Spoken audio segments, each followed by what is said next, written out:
परीक्षित कहते हैं सुखदेव जी, गुरुदेव मैंने सुना है भगवान श्री कृष्ण जी की जो शादी, एक शादी उनकी भालू की बेटी से हुई थी, जामवती से। वो किस प्रकार से हुई, उसका क्या कारण रहा? भगवान श्री सुखदेव जी कहते हैं, राजन एक समय भगवान श्री बालकृष्ण प्रभु द्वारकाधीश महाराज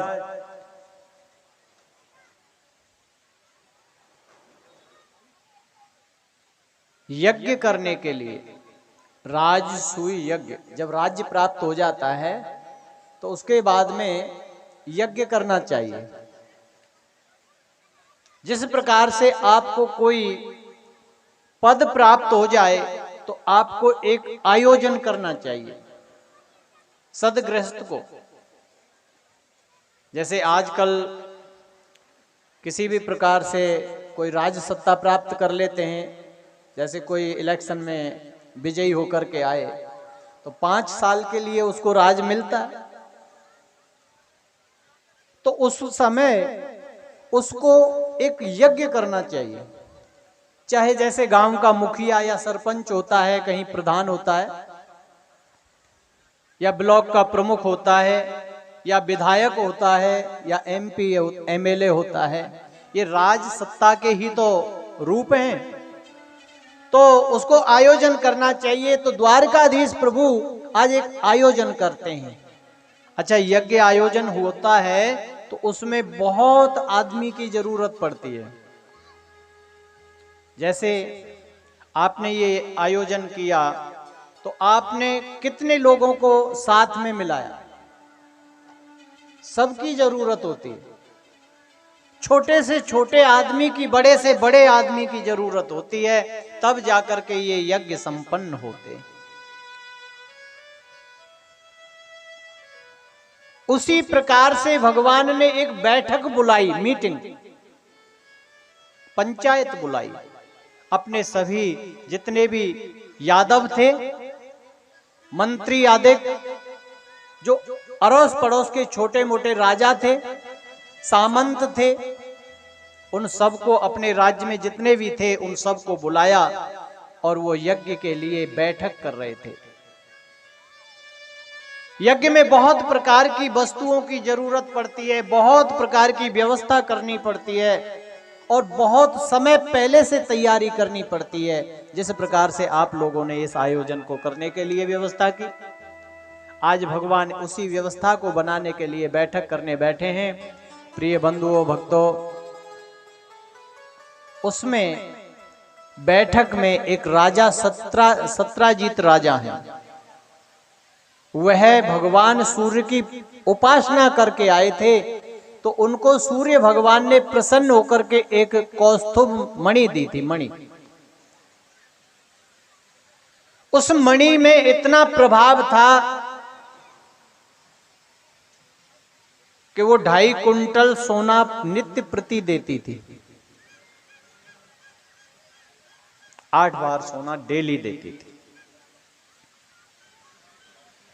दूसरी बात कि वो जहां रख दी जाती थी वहां पर कोई भी वस्तु चाहे कितने भी दिन रखी रहे खराब नहीं होती थी। तो इसी प्रकार से प्रिय बंधुओं, जब वो यज्ञ के वहां मीटिंग में दर्शन के लिए आ रहा कृष्ण के पास, तो वो घमंड के साथ आ रहा था उस मणि को गले में डाल करके। तो सभी ने विचार किया कि आज तो सूर्य भगवान स्वयं आ रहे हैं, क्यों इतना प्रकाश था। भगवान कृष्ण कहने लगे, कोई बात नहीं, सूर्य भगवान नहीं आ रहे, ये जो सत्राजीत राजा है वो आ रहा है, उसको सूर्य ने मणि दी है, उस मणि को गले में पहन करके आ रहा है। सूर्य भगवान की प्रतीत इसलिए होता है क्योंकि उस मणि के कारण प्रकाश ज्यादा है। आए, आकर के बैठे, भगवान को प्रणाम करके अपने स्थान पर, और बातें होने लगी। तो भगवान ने कहा कि देखो भाई, ये मणि इनके पास है, इस मणि को अगर हमें प्राप्त हो जाए, इनसे मांग लेते हैं, और जहां ये मणि रहेगी तो वहां यज्ञ में किसी भी प्रकार की कोई कमी रहने वाली नहीं है, सारी व्यवस्थाएं बन जाएंगी। तो भगवान ने उससे मणि मांगी, उसने मणि को देने से इनकार कर दिया, मना कर दिया। समय आने पर प्रिय बंधुओं, सत्राजित का छोटा भाई प्रसेन उस मणि को एक दिन गले में धारण करके वन में जाता है। वन में सिंह के द्वारा वह मारा जाता है। शेर ने उसको मार दिया, घोड़े को मार दिया, और उसके बाद में प्रिय बंधुओं उस मणि को लेकर के सिंह अपने मुंह में दबा करके चमकती हुई वस्तु को आगे लेकर के जा रहा होता है। और उसी समय पर उस सिंह का जामवंत नाम के भालू, जो राम जी के साथ में युद्ध में थे, रावण युद्ध के समय थे, वह कंदरा में एक गुफा में रहकर के भजन कर रहे होते हैं। तो वह भी वन में निकले हुए थे और उनका उस सिंह से मुकाबला हो जाता है, युद्ध हो जाता है, सिंह मारा जाता है। वह मणि को लेकर के वह जामवंत जी चले जाते हैं और अपनी गुफा में रख देते हैं। उनकी बेटी है जामवती, जो उससे खेलती है और वो गुफा में प्रकाश रहता है। इधर में प्रसेन के मरने की सूचना जब नगर में पहुंची तो सत्राजित ने धीरे धीरे लोगों से कहना शुरू कर दिया कि मेरे से कृष्ण ने मणि मांगी थी, हो ना हो मेरे भाई का जो वध किया है, मेरे भाई को जो खत्म किया है, हत्या की है, वो कृष्ण ने की है। जब इस प्रकार की बात नगर में फैल गई तो प्रिय बंधुओं, ये धीरे धीरे बात भगवान कृष्ण के बड़े भाई हैं दाऊ जी महाराज, बलदाऊ जी, उनके कानों में पड़ी। और जैसे ही ये बात बलदाऊ जी के कानों में पड़ी तो प्रिय बंधुओं, दाऊ जी को बहुत क्रोध आ गया। जो दाऊ जी महाराज हैं उनको बहुत क्रोध आ गया और उस क्रोध में भगवान श्री कृष्ण के पास जाकर के दाऊ जी महाराज कहते हैं कि अरे कृष्ण, मुझे नहीं पता था कि तुम इतना घटिया काम करोगे एक मणि के लिए। अरे एक छोटी सी चीज के लिए तुम इतना कुछ करोगे, मुझे नहीं पता था। तुम हत्या भी कर सकते हो किसी की। कृष्ण ने कहा कि भैया मुझे तो पता ही नहीं है कि ये क्या बात हुई है, क्या कह रहे हो आप। दाऊ जी कहते हैं अनजान मत बनो, तुमने सत्राजित के भाई प्रसेन की हत्या करवाई है। सारा संसार कह रहा है, सारे लोग कह रहे हैं, सारे द्वारकावासी कह रहे हैं। भगवान श्री कृष्ण कहते हैं कि भैया मैंने किसी की हत्या नहीं करवाई, हाँ मणि मैंने मांगी जरूर थी, उन्होंने मना कर दिया, मैंने और व्यवस्था कर दी, ये अच्छा नहीं किया। कृष्ण भगवान कहते हैं कि मैंने ये कोई कार्य नहीं किया, मैंने मांगी जरूर थी। कृष्ण भगवान आज इस कलंक को दूर करने के लिए सत्राजित के पास जाते हैं, सत्राजित से पूछते हैं कि कैसे कैसे क्या हुआ। और भगवान सत्राजित के मंत्रियों को साथ लेकर, सैनिकों को साथ लेकर के, अपने सैनिकों को साथ लेकर के वन में जाते हैं प्रभु। और वन में जाकर के देखते हैं तो एक जगह पर सत्राजित की अस्थियां पड़ी हैं, घोड़े की अस्थियां पड़ी हैं, सिंह के पद पैरों के निशान बने हुए हैं। उन निशानों को देखते देखते आगे जाते हैं तो आगे जाकर के सिंह मरा पड़ा है, उसकी अस्थियां पड़ी हैं और वहां भालू के पैर बने हुए हैं। उन चिन्हों को देखते देखते जाकर के पर्वत की कंदरा में, उस गुफा में भगवान पहुंच जाते हैं जिस गुफा में जामवंत जी रहते थे।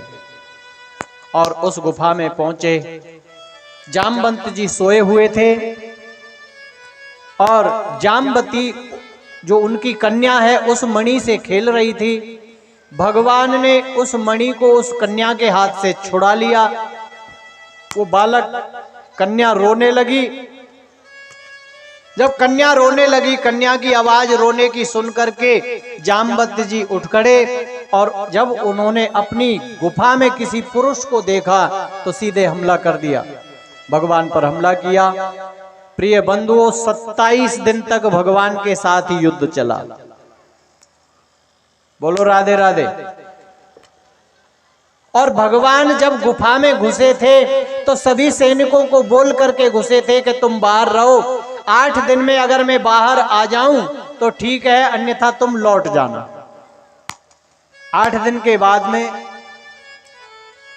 वह लौट करके आ गए थे। उन्होंने भी आकर के द्वारका में सूचना दे दी कि कृष्ण तो गुफा में किसी जीव के द्वारा समाप्त हो गए। परंतु दाऊ जी नहीं मानते इस बात को। दाऊ जी कहते हैं कि कृष्ण को मारने वाला कोई संसार में पैदा ही नहीं हुआ। और सभी को समझा करके, द्वारका वासियों को समझा करके रखते हैं। प्रिय बंधुओं, भगवान का एक दिन युद्ध करते करते शाम के समय जामवंत जी को थकावट हुई तो उन्होंने विचार किया कि मैं अजय, राम रावण के युद्ध में अजय रहा, मेरा युद्ध ही नहीं हुआ था, मुझे हराने वाला कौन हो सकता है। तो भगवान ने युद्ध करते समय पर अपने जो छाती पर, सीने पर जो पटका था उसको हटा दिया, गिरा दिया।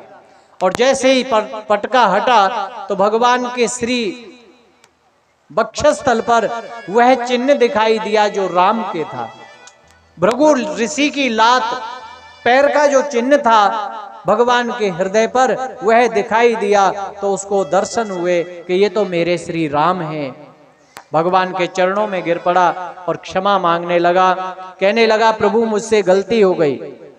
भगवान कहते हैं कि रामावतार के समय तुम्हें युद्ध करने का मौका नहीं मिला था, समय अवसर प्राप्त नहीं हुआ था, इसलिए तुमने कहा था मेरी बाजुओं की खुजली नहीं मिटी प्रभु, तो मैंने तुम्हें वरदान दिया था कि इस युद्ध में तो, इसमें तो नहीं, पर कृष्णावतार में हम दोनों गुरु चेला ही युद्ध कर लेंगे।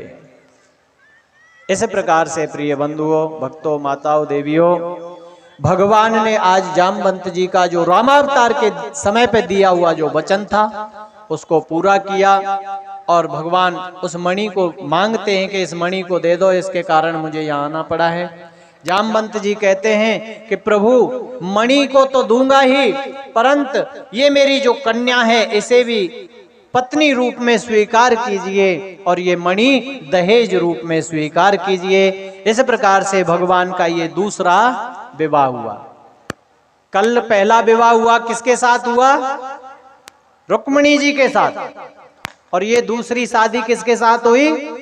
जामवती जी के साथ। ये जामवंत जी की पुत्री हैं, इसलिए इनका नाम जामवती है। और मणि को लाकर के प्रभु ने सत्राजीत को दिया। जब मणि सत्राजीत को दी तो सत्राजीत बहुत शर्मिंदित हुआ कि मैंने झूठा दोष लगाया था, इसलिए वो कहता है प्रभु इस मणि को अब आप ही रखिए और ये मेरी बेटी है। सत्राजीत के कोई पुत्र नहीं था तो कन्यादान कर दिया अपनी बेटी सत्यभामा का, और वो मणि भगवान को दहेज में दे दी। और इस प्रकार से भगवान का ये तीसरा विवाह हुआ। उसके बाद भगवान अर्जुन के साथ यमुना किनारे सैर करने के लिए जा रहे होते हैं। एक दिन कुछ समय बाद वहां पर एक स्त्री कन्या वन में अकेली यमुना किनारे बैठ करके तप कर रही है। भगवान अर्जुन को भेजते हैं कि ये वन में अकेली कन्या कैसे बैठी है, जाओ पूछ कर आओ। अर्जुन जाकर के पूछते हैं तो वह कहती है मैं तपस्या कर रही हूं कि मैं कृष्ण को वरण करूंगी, कृष्ण के साथ शादी करूंगी, इसलिए मैं तप कर रही हूं। अर्जुन भगवान श्री कृष्ण को ये सूचना देते हैं। भगवान जाकर के उसके साथ में ये चौथी शादी कर लेते हैं कालिंदी के साथ। ये भगवान की चौथी शादी हुई। पांचवी शादी भगवान ने मित्रविंदा के साथ की।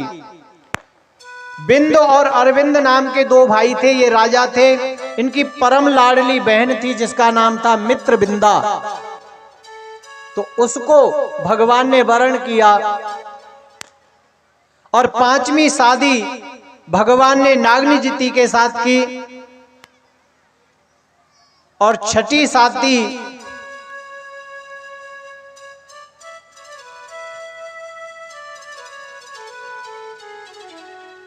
ये भगवान ने एक साथ में 7 बैलों के नाक में नथ पा करके प्राप्त की, और 7वां विवाह भगवान का भद्रा के साथ में हुआ है, और 8वां विवाह भगवान कृष्ण का लक्ष्मणा जी के साथ में हुआ है।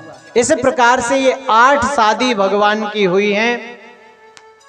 ये अष्टपटरानियां कहलाई। इसके बाद में प्रिय बंधुओं, भगवान श्री कृष्ण ने भौमासुर नाम के राक्षस की जेल में से 16,100 कन्याओं को मुक्त कराया था।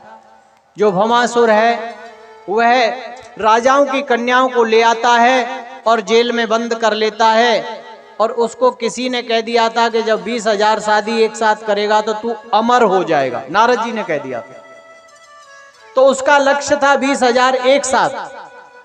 नारद जी ने इसलिए कहा था कि जब ये बार बार कन्याओं को लेकर के आएगा, हर बार शादी करेगा, ये अनाचार फैलेगा, ये रीति नहीं है। इन कन्याओं का धर्म बच जाए, क्योंकि ये तो बहुत बड़ा योद्धा है, ये हर किसी को मार करके अपने बस में करके ये कन्याओं को लाता रहेगा। इसलिए इसको ये कह दिया कि तू किसी भी कन्या से अगर अकेली से शादी करेगा तो तू भस्म हो जाएगा, और 20,000 से एक साथ में शादी करेगा तो तू अमर हो जाएगा। अब भाई कोई भी संसार का प्राणी है, मरना तो चाहता ही नहीं है। बोलो राधे राधे। कोई मरना नहीं चाहता, कितना भी कष्ट भोग रहा हो, मरना कोई नहीं चाहता है। इसलिए आज भगवान नारद जी ने इसको ये उपदेश दे दिया कि ये अनाचार नहीं कर सकेगा, किसी के साथ पाप नहीं कर सकेगा। इसलिए और जब ये इकट्ठा करता रहेगा, मेरे बाल कृष्ण प्रभु गोविंद एक ना एक दिन इसका भी वध कर देंगे, उद्धार कर देंगे और सबको मुक्त कर देंगे, क्योंकि भूमि का भार हरने के लिए भगवान श्री कृष्ण का अवतार हो चुका है। ये 16,100 कन्याओं को उसकी जेल से मुक्त कराते हैं भगवान। और इस प्रकार से प्रिय बंधुओं, भगवान की ये 16,108 शादियां हुई, और सभी के यहाँ भगवान के जो वंश का वर्णन है लिखा है। 10-10 पुत्र, एक कन्या, ये भगवान का वंश है। इसको आप अब काउंटिंग तो आप कर लो कि भगवान के कितने पुत्र हुए और कितनी पुत्रियां हुई। इस प्रकार से प्रिय बंधुओं, भगवान की ये शादियां हुई। भगवान ने पौंड्रक नाम के एक राजा थे काशी के, वह अपने आप को ही भगवान कहे फिरते थे। बोलो राधे राधे। अच्छा, आजकल भी भगवान मिल जाएंगे आपको, वो भगवान को भगवान नहीं मानते, वो अलग से उपदेश देते हैं, और अलग से उपदेश इस प्रकार से करते हैं छल के साथ के आप उनके उपदेश को पहचान नहीं पाओगे, और धीरे धीरे अपने सनातन से अलग हो जाओगे। वो इस प्रकार का उपदेश करते हैं, धीरे धीरे काट छांट, हर वक्त धर्म की निंदा। शुरुआत वो करते हैं ब्राह्मण की निंदा से। बंधुओं, सबसे पहले वो निंदा शुरू जो करते हैं, आपके मन में ब्राह्मण के प्रति नफरत पैदा करते हैं, जिससे कि आप ब्राह्मण के नजदीक ना जा सको।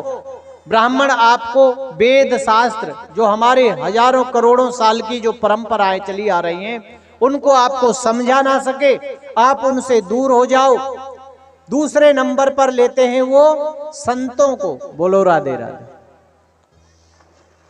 ब्राह्मण, उसके बाद संत, फिर नंबर लेते हैं वो आपको अपनी रीति रिवाजों के प्रति, कि आप ये तिलक लगाते हो, ये ढोंग है, ये गाय को तुम माता कहते हो, ये पाखंड है। ये सारी बातें वो इस तरह से शुरू करते हैं, और धीरे धीरे आपको ले आते हैं कि मूर्ति ये पत्थर की मूर्ति है, इसकी पूजा करने से कुछ मिलने वाला नहीं है।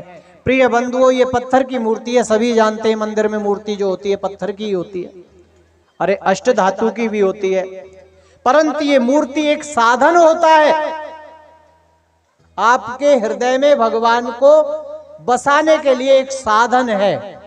साध्य तो आपका नारायण है, वो निर्विकार है, निराकार है। हजारों साल पहले जो तोड़े गए मंदिर थे उनका भी चिन्ह अगर मिला तो मूर्ति थी तो इसलिए मिल गया, अन्यथा तुम्हें क्या मिलता कि तुम क्या थे, कौन थे। इस प्रकार से आपके प्रति, आपके धर्म के प्रति ये सारा कुछ चल रहा है। ये पौंड्रक नाम का राजा भी दो भुजा, नकली भुजा लगा करके अपने आप को कहता है मैं नारायण हूं। इस प्रकार से प्रिय बंधुओं, इस पौंड्रक नाम के राजा का भी वध किया भगवान ने। और आज आपको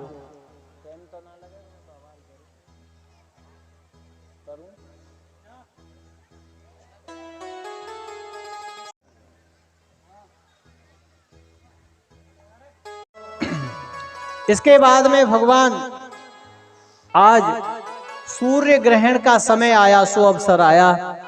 महाभारत का युद्ध भी हुआ था। सूर्य ग्रहण के अवसर पर कुरुक्षेत्र में स्नान करने के लिए प्रभु आए हैं।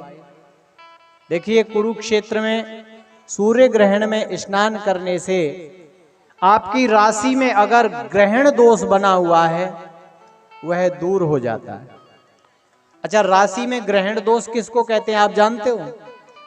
ये ज्योतिष का विषय है। सूर्य ग्रहण के समय ग्रहण दोष उसको कहते हैं, सूर्य के साथ राहु या केतु बैठा हो या चंद्रमा के साथ में राहु या केतु बैठा हो कुंडली में, तो उस कुंडली को ग्रहण दोष से ग्रसित मानते हैं और उस प्राणी की तरक्की नहीं हो पाती है, विकास नहीं हो पाता है, वो रुका रहता है।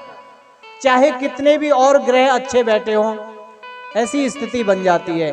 तो उस प्राणी का प्रायश्चित जो है सूर्य ग्रहण, कुरुक्षेत्र में सूर्य ग्रहण पड़ते समय या चंद्र ग्रहण पड़ते समय स्नान करना चाहिए। मेरे प्रभु ने कहा कि हे द्वारका वासियों, चलो सूर्य ग्रहण का अवसर है, कुरुक्षेत्र में सूर्य ग्रहण में स्नान करके आएंगे उस सरोवर में। इधर से बाबा आनंद सभी ब्रजवासियों को लेकर के गए हैं और भगवान को आज कितने वर्ष हो गए हैं? भगवान को पूरे 100 वर्ष हो गए हैं ब्रज गोकुल वृंदावन को छोड़े हुए। 100 वर्ष के बाद भगवान आज सूर्य ग्रहण के अवसर पर वहां पर मिले हैं ब्रजवासियों को। प्रिय बंधुओं, वहां पर भगवान गए और वहां पर भगवान का मिलन मैया यशोदा से, बाबा नंद से, सभी ब्रजवासियों से होता है। सभी जो ब्रज की गोपियां थीं उनसे मिलने के लिए रुक्मिणी आदि जो भगवान की रानियां हैं, अष्टपट रानियां, वो भी मिलने आती हैं, क्योंकि उनको प्रभु बारंबार राधा जी की प्रशंसा करते थे। तो वो सोचती थी कि वो राधा कितनी धन्य है, वो राधा कितनी भाग्यवान है, जिस राधा का नाम हमारे प्रियतम के मुख से उतरता नहीं है। हर वक्त राधा राधा राधा राधा रटते रहते हैं। इस प्रकार से प्रिय बंधुओं, भगवान श्री कृष्ण सभी ब्रजवासियों से 100 साल बाद कुरुक्षेत्र में मिले। आज किसी ब्रजवासी ने भगवान से वापस आते समय, लौटते समय ये नहीं कहा कि कन्हैया चलो ब्रज के लिए, और ना कृष्ण ने कहा। आज प्रिय बंधुओं, भगवान श्री कृष्ण इसी प्रकार से स्नान आदि के बाद में सभी अपने अपने धाम को, अपने अपने लोकों को चले जाते हैं। प्रिय बंधुओं, इसके बाद में एक भगवान के परम लाडले मित्र हैं। बोलो राधे राधे।